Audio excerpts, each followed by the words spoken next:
Hi everyone, how are you doing today?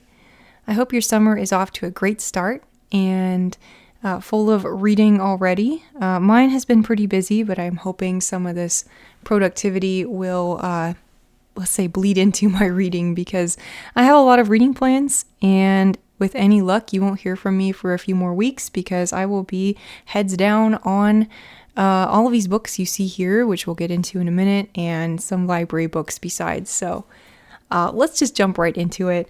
Starting with a book I finished very recently. This is The Oresteia by Aeschylus, and this includes the 3 Greek plays Agamemnon, The Libation Bearers, and The Eumenides. I actually read the first 2 plays earlier in the year. One of them was for a read-along, and the other two I've just opted to read to finish off the trilogy. And what this is a basically a revenge cycle and also a work of religious significance to the Greeks. Basically following this family that has a series of murders and revenge murders take place, culminating in the last play, The Eumenides, which is kind of a courtroom, like an early courtroom drama almost. Honestly, my impressions of these plays is that reading them so far out of the original context that they were written in, kind of hard to get a lot out of them for me personally. You know, someone who reads lots of classics, you kind of have to try to put yourself back into the shoes of the people that were reading the book originally. But in this case, I found it extremely difficult to do and really had a hard time being able to connect with it in any way. So I mean, I think it's interesting. I think it's historically significant for sure. Is it a favorite of mine? No, but I'm glad I tried it. And I'll probably try some other Greek plays in the future just to kind of see if anything else clicks with me. I am also still reading Ends and Means by Aldous Huxley. This is her new cover that I gave the book. If you saw my previous video or 2 videos ago. So I'm about halfway here and kind of got slowed down a little bit in the middle because it's getting a bit heavier to read actually, but still lots of interesting thoughts, still plenty we can talk about in the future. I'll probably wait until I finished it actually to do a video on it. But yeah, this is Huxley's commentary, suggestions about how to have a more peaceful society, a more egalitarian society. This was written back in the 30s. Fascinating stuff.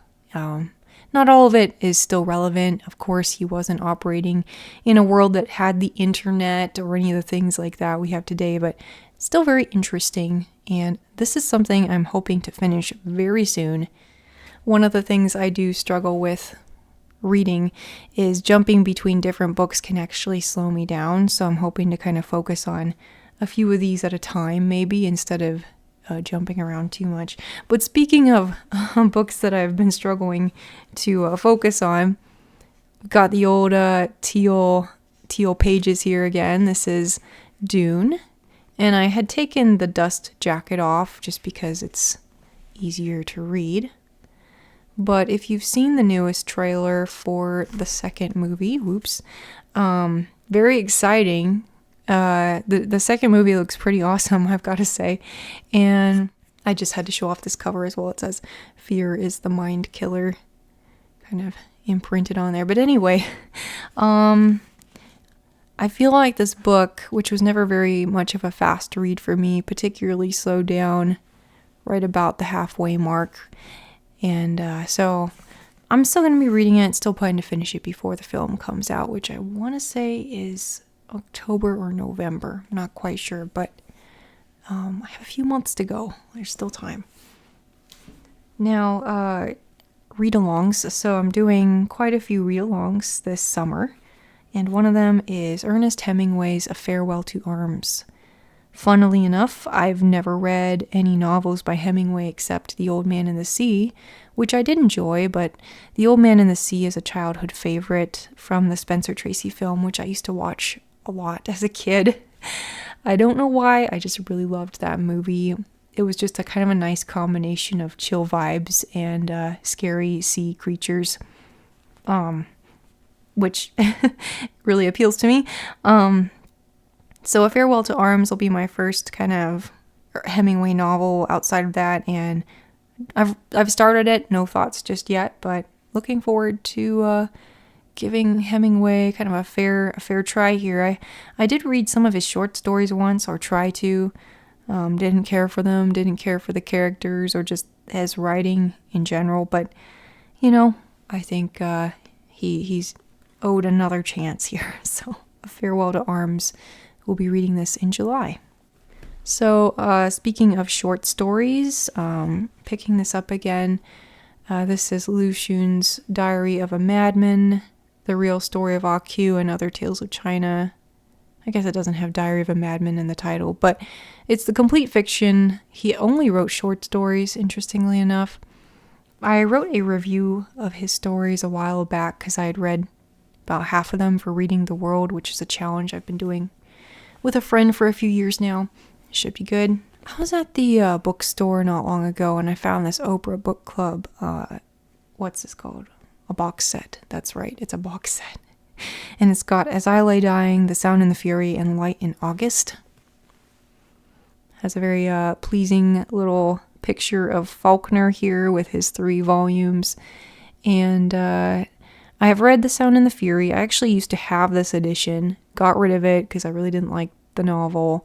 But, I've always wanted to try the other 2 novels, and what better time to read Light in August than in August? So, let's have a look at this here. Whoops. So that's the cover of that one. Very nice. Actually comes with this little reading guide thing, which is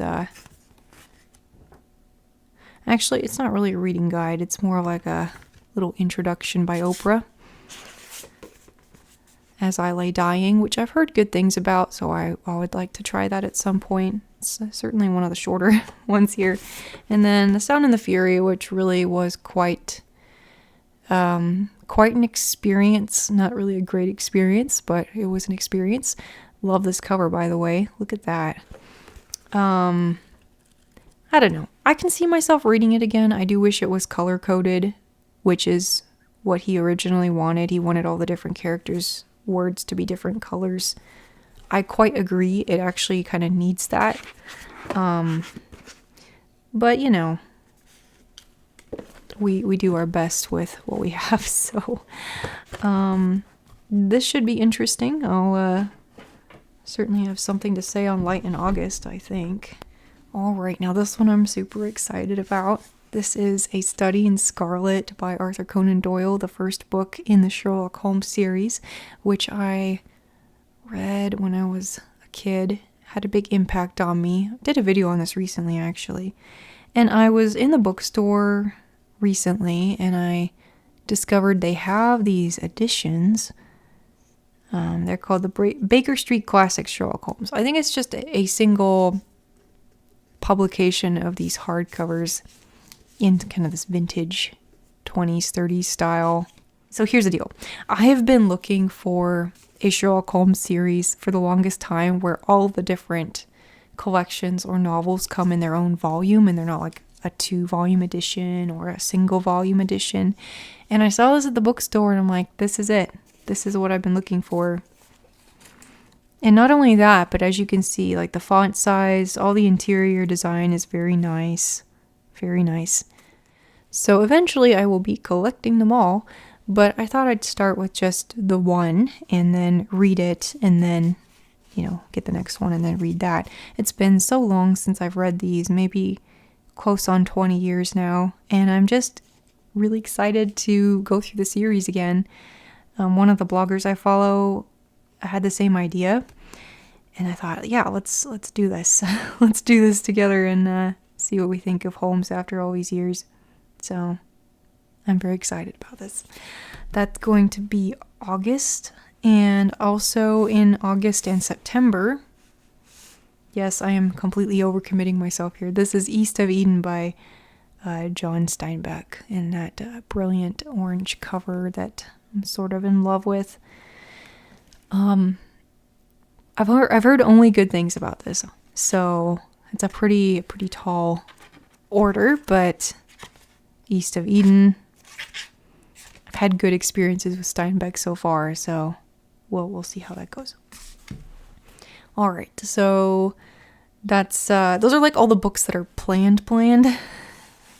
I have a few more here that aren't planned, but more like if I have time. So I've been reading Anna Seger's Transit for a while.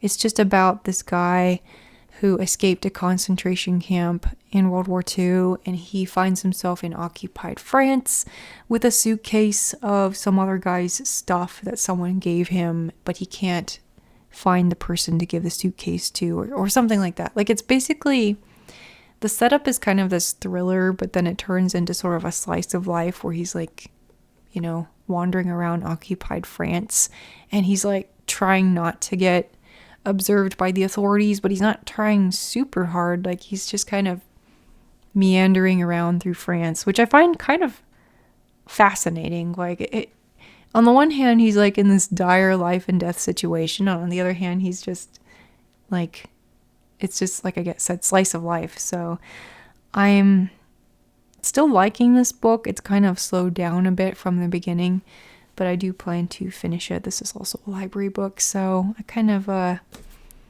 motivates me to try to finish it, huh?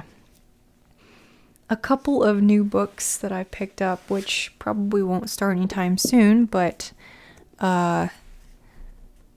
Noli Me Tangere, I don't know if I'm saying that right. It's Touch Me Not by Jose Rizal, and it's one of the great classics of the Philippines.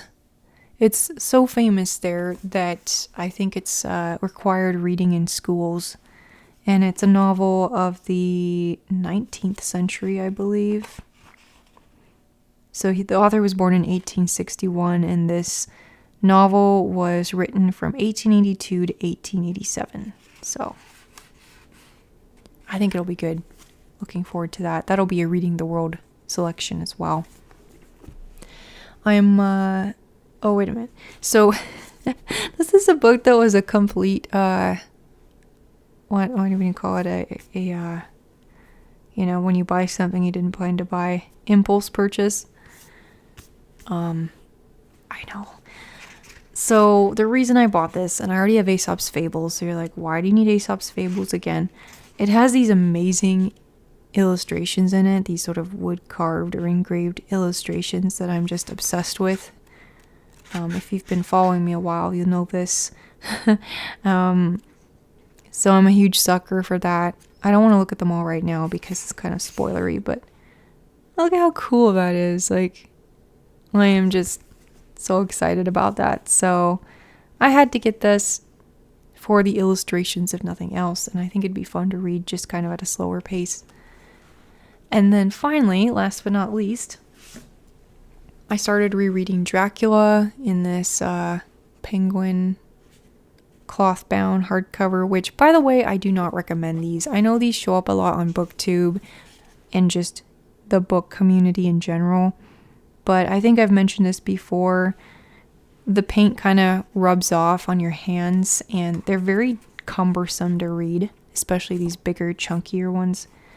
Anyway, complaints aside, I do like the visual design of it, and started rereading this.